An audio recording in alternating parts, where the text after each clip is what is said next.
this intensification method concerns accommodating resistance. So what's accommodating resistance? Well, the thing to understand is that we have changes in mechanical advantage across a lift, right? So again, if you take a normal guy who's doing squats, typically when you go to the gym, you see them load up the bar and you know they're not going to do full range of motion, right?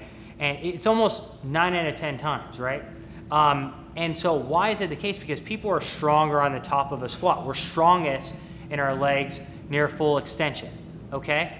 Well, and we're weaker down low, especially like in the hole or when we hit a sticking point. And so we're limited by our strength there.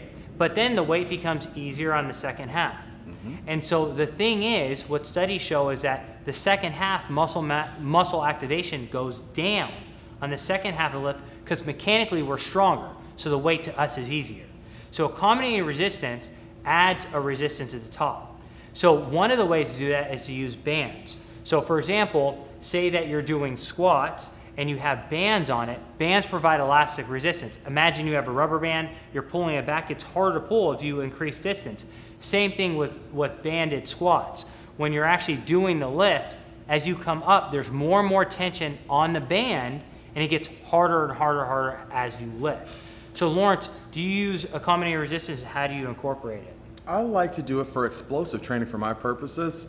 I'd like to still be an athlete as I'm working out, so bands really help with explosive power because I'm able to bring the weight down nice and slow and controlled and explode out the hole. And as I'm coming out from the low squat, it's a really, really heavy weight up top because the bands can sometimes create 100 to 150 pounds of resistance extra at the top versus being close to 25 to 30 pounds at the bottom.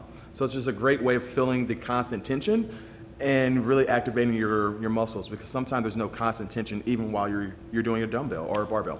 Well, those are really good points too. I think, and I think the main point, actually originally with accommodating resistance, was to increase power.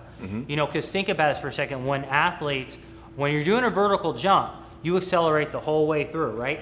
But normally you slow down on a normal squat. But with accommodating resistance, you can't do that. You have to accelerate a longer portion of the lift, and that makes you more powerful. Also, remember, one of the things that Lawrence has done is, yeah, he's done physique. He's done physique competitions. He's been a spokesman, you know, for a lot of different bodybuilding platforms.